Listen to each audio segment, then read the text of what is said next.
Hi class, this is Instructor Fran and I wanted to give you a quick rundown of some tips for successfully completing Week 1's research question and thesis worksheet. The first thing that I want to note is that I am using a topic that is not from the approved list, and I'm going to continue with this topic throughout the class to give you an example of how to complete the assignments. I did that because I don't want you to have your ideas stolen by me. So just to remind you, when you open up the directions for the research question and thesis worksheet, you will find the topics and research questions right here. Okay, if you want to do a topic and a research question that is not here, you have to have it pre-approved with me. Send me a private message with the topic and the question, and you need to have it approved before you complete your worksheet. Okay, so with that being said, the first question says share your topic from the list and the associated research question. So I tried to do complete sentences. The topic and research question that I selected were plastics. That's the topic. Should plastic bags be banned? Sometimes students put just the topic and not the question, or just the question and not the topic. Make sure that you put both. And again, you can find the topic and then the question right after it in the assignment directions. You can just cut and paste that in if you want. Second question. Read the article, summarize it in 3 to 4 sentences, include the reference information, talks about APA style. Now, I think this question is a little bit confusing because when it says to include reference information, it doesn't mention whether you should use an in-text citation or a reference citation. Whenever you have a summary or a quote, you should have an in-text citation, and so I included a reference citation as well. So if you notice, I wrote a very short summary. It's 3 sentences, which will meet the requirement because it says 3 to 4. I included the article name, the author's last name, in parentheses, the year of publication.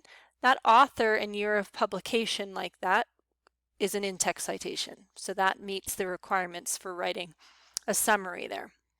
And then I also included a reference citation. And this is actually pretty easy to do. I'm going to show you real quick where I found that on the website, the article's website.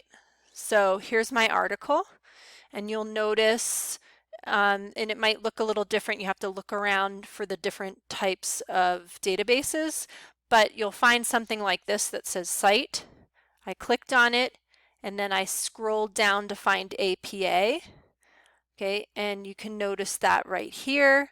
I can cut and paste it.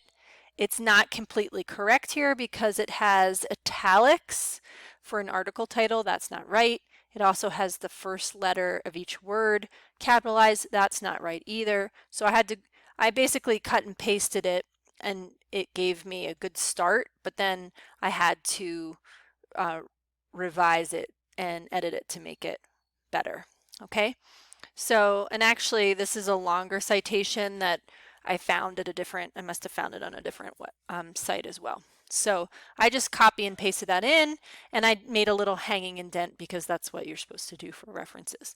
Okay, if you want to know how to, that's when instead of like a normal paragraph where the first line is indented and everything else isn't, it's the opposite.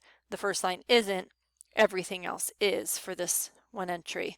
And the way you can do that real quick, if you're curious, because you'll have to do this later, is you can format the paragraph. One way to do that is you go up to paragraph, click on it, and see it says special. I chose hanging. It usually says none, but I chose hanging there, and it creates that. Okay, next question. Consider your topic. What is your position? How will this affect your approach in writing the essay?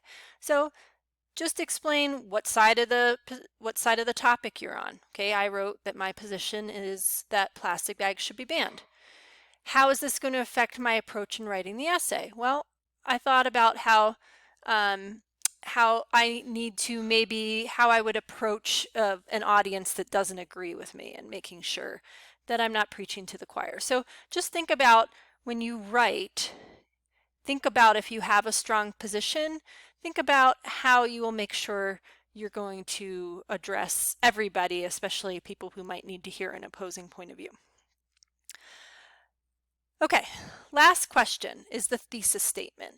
Okay, and you probably started some work on thesis statements in English 100, but the recipe that I like to follow for a thesis statement is the topic plus your stance plus your key points of support. Okay, so, and in which case for this one, you're supposed to have 3. And we'll talk about why that is in a little bit. So my topic is plastic bags. I say that they should be banned. That's my stance. And then I gave 3 reasons why.